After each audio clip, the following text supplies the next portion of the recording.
নিজ দেশে বিশ্বকাপ বলে অনেক বেশি রোমাঞ্চিত বাংলাদেশ নারী দলের অধিনায়ক নিগার সুলতানা জ্যোতি। টাইগ্রেস অধিনায়ক মনে করেন প্রত্যেকটা খেলোয়াড়ের স্বপ্ন থাকে নিজের দেশে বিশ্বকাপ খেলার। এবারের নারী টি-20 বিশ্বকাপের আয়োজক বাংলাদেশ। আসন্ন এই আসরের পর্দা উঠবে চলতি বছরের 3 অক্টোবর। তার আগে আজ রবিবার বিশ্বকাপের সূচি প্রকাশ করেছে আইসিসি। সূচি ঘোষণা ও ট্রফি উন্মোচনে উপস্থিত ছিলেন ক্রীড়ামন্ত্রী ও বিসিবি সভাপতি নাজমুল হাসান পাপন এবং আইসিসির প্রধান নির্বাহী জিওএফ অ্যালাডাইস। সাথে বাংলাদেশ নারী দলের অধিনায়ক নিগার সুলতানা জ্যোতি ও ভারত নারী দলের অধিনায়ক হারমানপ্রীতি কৌর। 10 দলের এই টুর্নামেন্টের ম্যাচ হবে 23টি।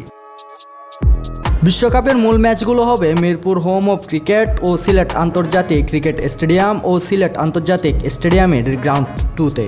নারী ক্রিকেটার মেগা আসরের ফাইনাল অনুষ্ঠিত হবে 20 অক্টোবর।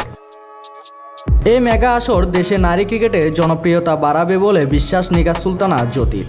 একই সঙ্গে ভালো কিছু দর্শককে উপহার দেওয়ার প্রত্যয় অধিনায়কের কণ্ঠে। এছাড়া বাস্তবসম্মত ম্যাচ জিততে চান জ্যোতি। সেই সাথে সবার দোয়া ও সমর্থনের বিশ্বকাপ রঙিন করার আশা টাইগ্রেস অধিনায়কের কণ্ঠে। Desk report, news now sports.